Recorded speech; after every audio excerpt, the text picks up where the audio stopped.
The Covered Bridge, it's an Indiana staple. Today, the festival that bears its name began. It will bring hundreds of thousands of people to the Wabash Valley. News 10 photojournalist John Tim takes us to the festival source, the bridge, to learn the history of this unmistakable landmark.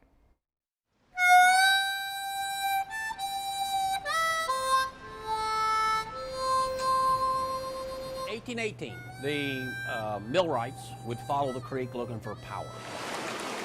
They pick a spot, they start milling, and people start locating near the mill.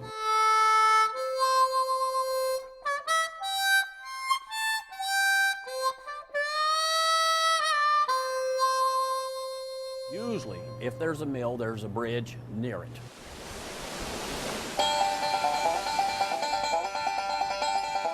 Thousands and thousands of towns started this way.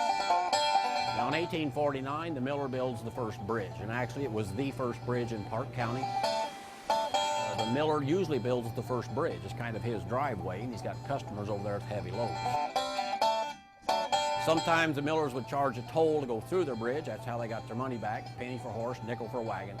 This miller did a subscription. He said, if I build a bridge, what would you give me? Penny, dollar, dime. He got 3 pages of pledges. He raised up some poles, nailed some planks on it, and put railings on the side so people wouldn't fall off. It's called the wagon bridge. It lasted 8 years, rotted and fell in. The second bridge lasted 10 years, and then it rotted and fell in 1867. That's when the county comes in, pays the miller to tear his dam and bridge down, get them out of the way, so they could build the very first covered bridge right there. They needed a bridge to get the people over here to the mill. And then people started locating near the mill, and the town grows. They get a post office, they get grocery stores. A lot of towns that have a mill street, maybe a mill section, but there's no mill. The mill's gone. There's probably a concrete bridge, and in most cases the dam's gone too. And a lot of people don't know why it says Mill Street. Later, they grew up around railroads. But originally, waterways and old mills. Well, we went to the festival in '78, and that's when I saw this place, and I fell in love with it. I could almost visualize what it looked like back in the 1800s. It had to be gorgeous.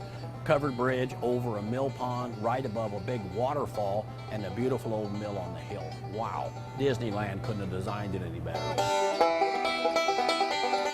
Without the festival, there's no way my wife and I could put over $100,000 into this building, the dam, the foundation, and the property.